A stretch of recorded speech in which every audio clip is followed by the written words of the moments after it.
In the headlines, 70,000 naira minimum wage or face jail term. Federal government to implement oral science reports in major restructuring. Lagos State orders demolition of police barracks due to collapse risk.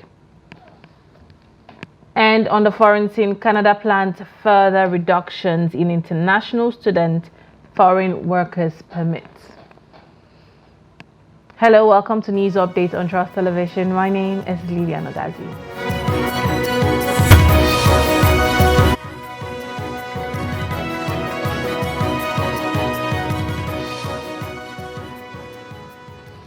And now to the news. The federal government has called on agencies recruiting for the private sector to adhere to the 70,000 naira minimum wage, warning that any deviation would not be tolerated. According to the FG's, a new minimum wage is necessary to address the current economic reality, emphasizing that no Nigerian worker, whether in government or private employment, should be paid less than the 70,000 naira minimum wage. The Permanent Secretary, Ministry of Labour and Employment, Ismaila Abubakar, stated this on Wednesday while speaking at the 13th annual general meeting of the Employers Association for Private Employment Agencies of Nigeria, held in Ikeja, Lagos State.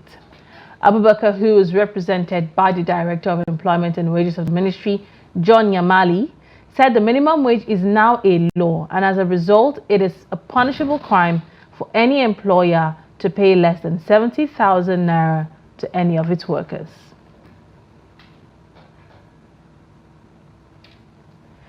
There are strong indications that President Bola Tinubu may scrap the Ministry of Humanitarian Affairs and Poverty Alleviation as part of a major cabinet rejig. The exercise would also see some portfolios split and others merged into a single entity, while some ministers will be relieved of their duties. Tinubu has been facing increasing pressure from within and outside his party, the All Progressive Congress, to sack underperforming ministers in his cabinet. Although the president had warned against underperformance about 10 months ago, the cabinet had remained largely intact, save for the suspension of the Minister of Humanitarian Affairs and Poverty Alleviation, Dr. Betta Edu. Last November, after a 3-day retreat for cabinet members and presidential aides, Tinubu announced that a central delivery coordination unit headed by the Special Advisor to the President on Policy Coordination, Hadiza Bala Usman, would measure the performance of ministers and other top government officials. Their performance would determine who would leave or remain, Tinubu stated. The Central Bank of Nigeria has reduced the cybersecurity levy on electronic transactions from 0.5% to 0.005% in its new fiscal guidelines for 2024-2025. The reduction follows the controversial introduction of the levy earlier in the year, which was met with opposition from both the Nigerian Labour Congress, Trade Union Congress, and bank customers.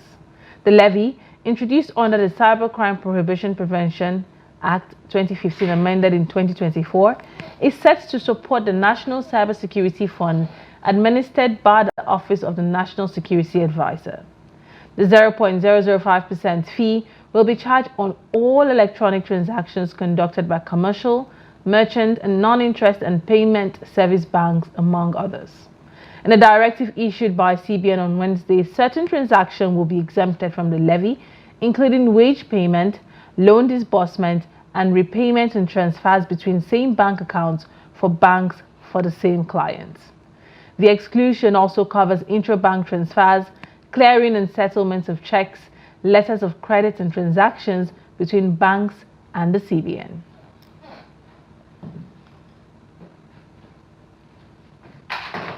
Away from that now, gunshots rent the air on Wednesday night when operatives of the Economic and Financial Crimes Commission, EFCC, attempted to arrest former Kogi State Governor Yahaya Bello at the Kogi State Governor's Lodge in the Asokoro district in the Federal Capital Territory, Abuja.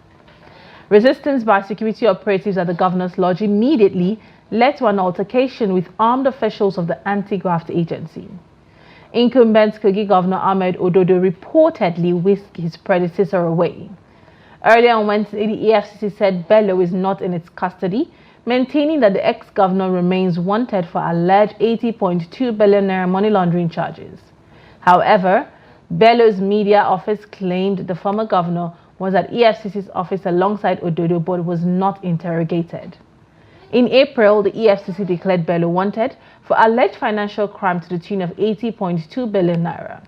The EFCC had stormed Bello's residence in the Wuse area of Abuja and attempted to arrest the former governor, whom the commission later confirmed was whisked away by his successor, Usman Ododo.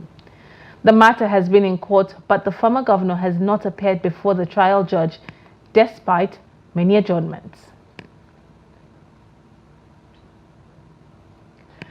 The crisis rocking the main opposition People's Democratic Party continues as members of Board of Trustees arrived Bauchi for another closed-door meeting barely 24 hours after the National Working Committee paid a similar visit to the chairman of the party's Governors Forum, Bala Mohammed, in Bauchi State.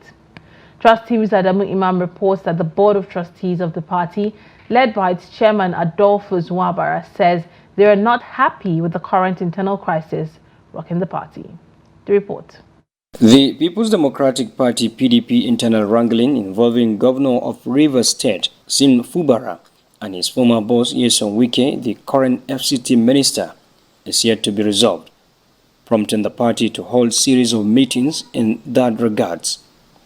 According to Board of Trustees, the party will try and meet Wike as part of efforts geared towards addressing the problem as well as other issues affecting the party at the national level.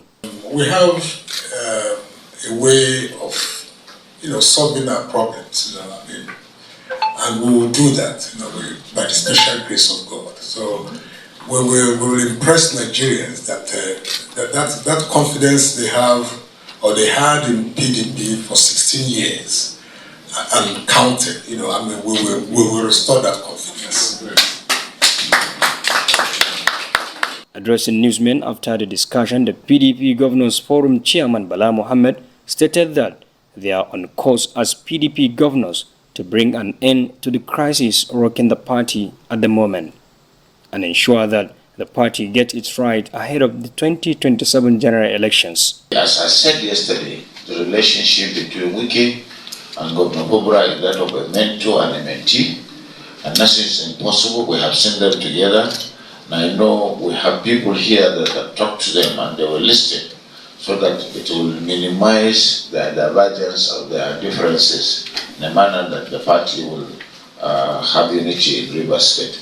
They also told journalists that issues of reconciliation require a tactical approach so that at the end they are seen to have done justice to parties involved. Adam Imam, Trust TV News, Bauchi. Early morning downpour in Adamawa State has damaged part of the Lafia-Numan Highway, cut off motorists and pedestrians flying the road. Adama is one of the states hardest hit by flooding this year, as projections by NIMET predict more flooding this week. The anticipated release of water from Lagdo Dam in Cameroon is set to compound situations in parts of the northeast.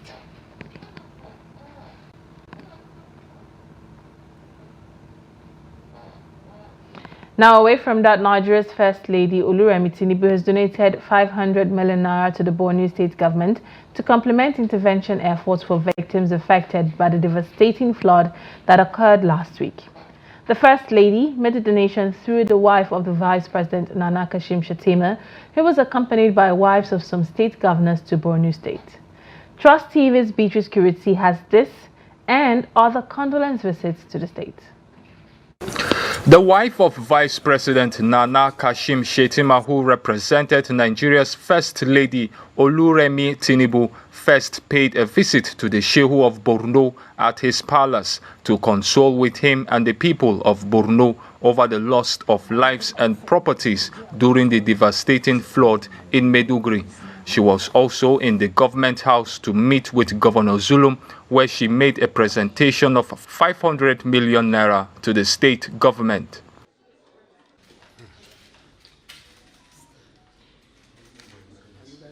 Yes. Your Excellency, the Mother of the Nation, said that you are in her prayers and thoughts. And inshallah, we are all going to rally around you to complement the good work that you are doing to the good people of Borno State. The President has been contributing enormously towards uplifting the standard of living of women and indeed the vulnerable population, not only in Borno State but in Nigeria in general, since she assumed duty as the First Lady of the Federal Republic of Nigeria. We have received a lot of donations from her initiatives.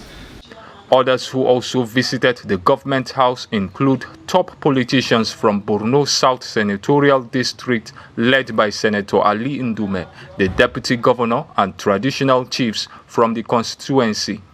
They presented a check of 200 million naira to the Governor of Borno State, Babagana Zulum.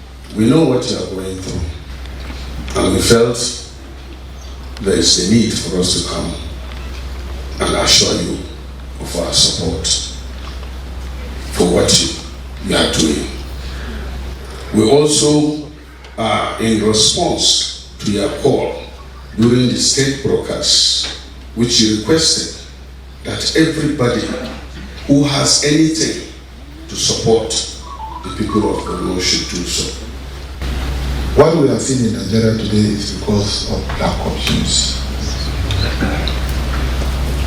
This is our greatest one. And the peace that we are getting in Borno State, apart from this insurgent, is because of our unity in diversity. Let us maintain the status quo. And while peaceable, let us increase our collaboration. Let us increase our unity. Because we are to gain a lot. Meanwhile, the Deputy Governor of Taraba State was also in Borno State to commiserate with the government and people following the devastating Meduguri flood. The delegation presented 100 million naira to support relief efforts for victims. Governor Zulum appreciated all the support and assured that the funds will be utilized for the intended purpose. Bitrus Kuruti, Trust TV News. Now moving over to Lagos State, where the government has raised the alarm over an imminent building collapse at the Mopol 20 barracks Onigogbo in Ikeja, in the Ikeja area of the state.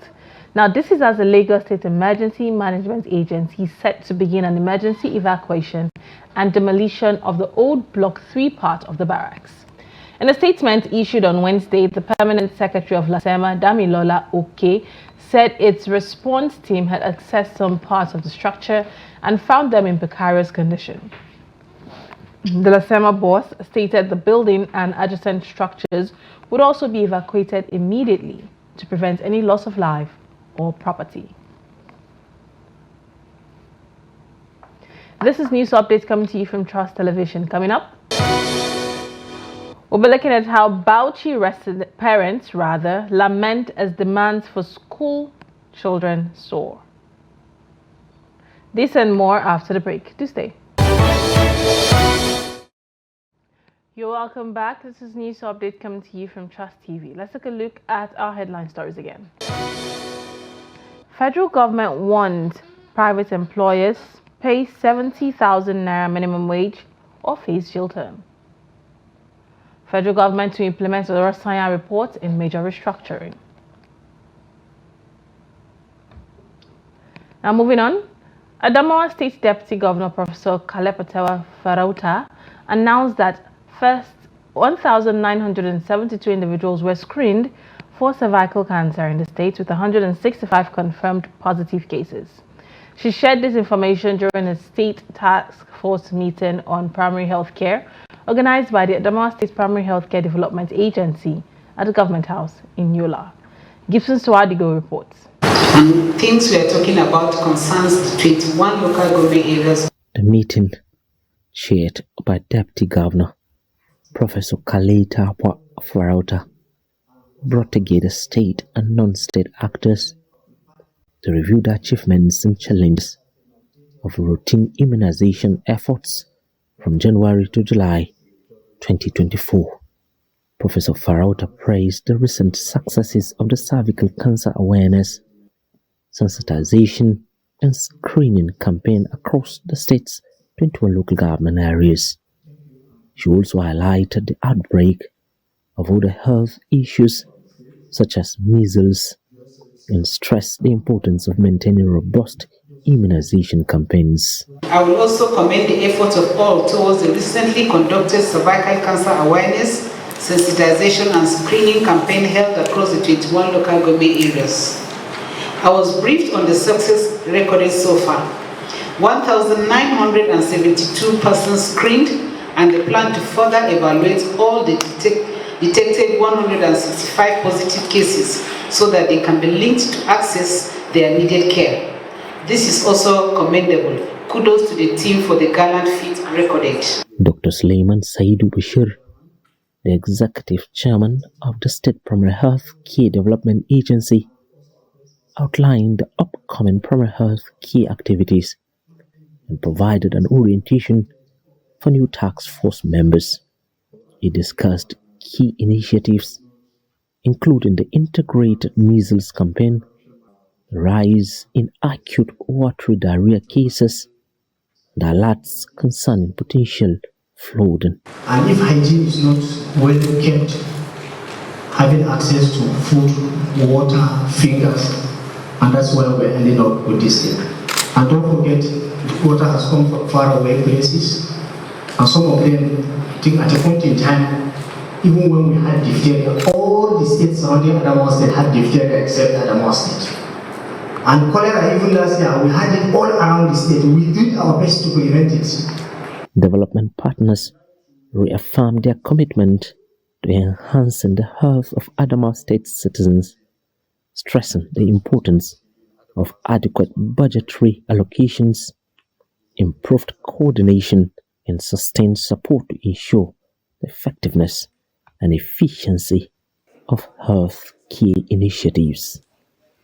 Gibson Soadgo, Trust TV News, Yola.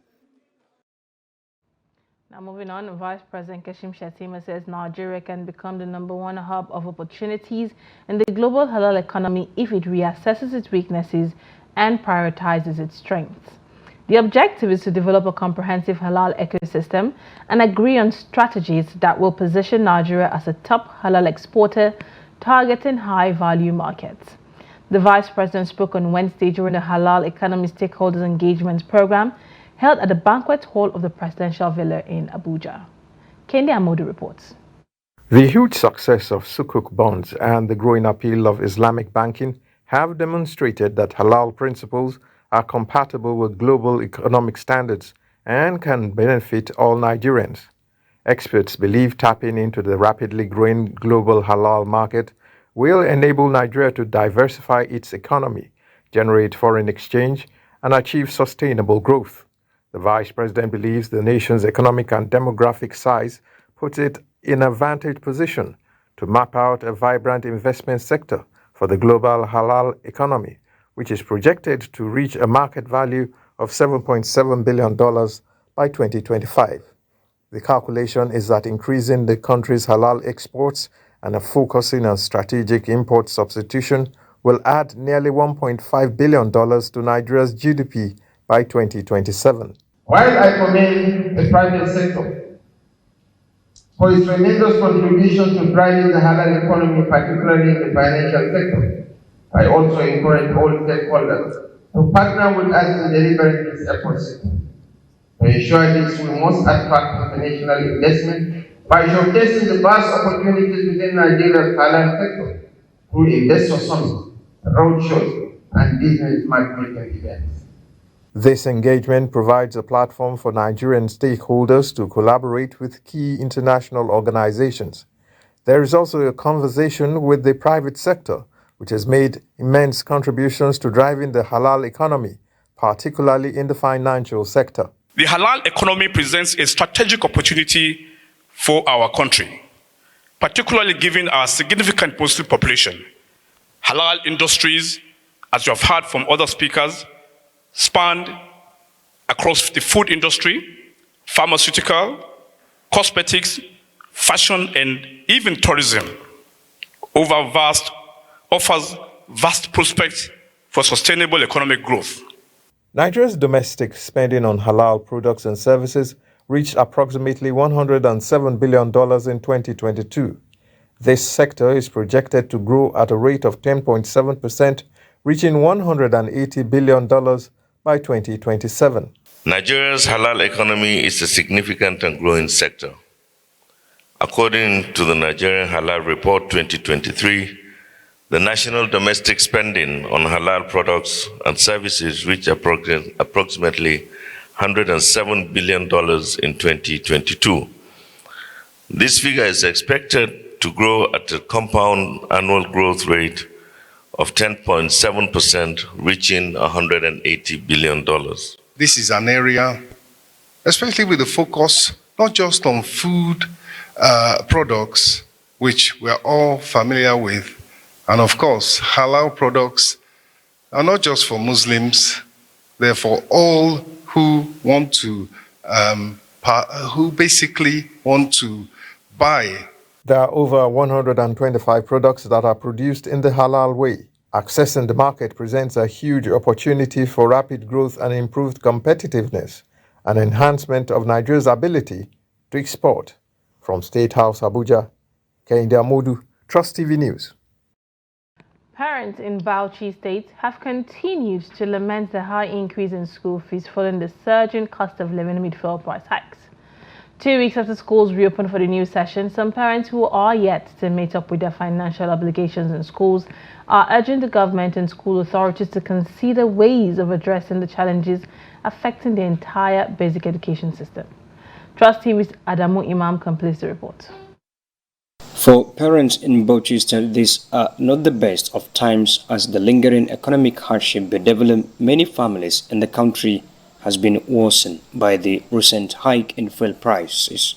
As an aftermath of the fuel price hike, proprietors of schools have jacked up the cost of academic materials and fees, leaving many parents wondering how to meet up. You chose to take your child, your kid, to a school very far away from your destination, from your home, and now it has become necessary for you to either remove the children from the school or change for the one that is very close within the vicinity of where you are staying. So there are a lot of strategies being done by the parents. We look at what we can afford and then we do it. The solution is that the school management, they have to come down and look into the situation. We are all parents, then too they have children in their other schools. So they have to come and see what at least we will join hands and move together. Affordable levy of the school fees so that parents, they can adopt their children where they are. Because it's not easy to remove your children from where you are at this station. First time, to go and renew their school fees again. One of the proprietors within the metropolis expressed worry over the slow resumption of students, saying this may not be unconnected to the current economic downturn, which he said could affect children's performance in school. Go around, you see the rate at which parents are bringing in new students is very, very, very, very, very low. You go to some classes now, up to now, we've not registered 10 students in one class, which is not as it is. By this time, some other years, we don't even have space. We are even telling parents to go elsewhere because our classes are filled up. But now, that's what we see.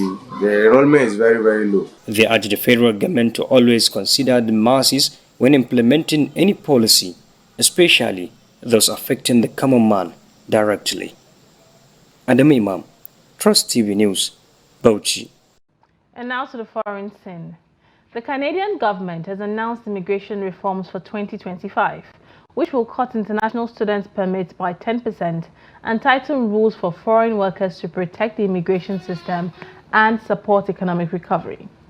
According to a press release from the Canadian government, the reform aims to strengthen temporary residence programs and manage the growing volume of temporary residents. With that, we've come to the end of News Update here on Trust TV. Do not forget to follow us across all our social media platforms for more news programs and documentaries. Thanks for watching. My name is Lilian Ogazi.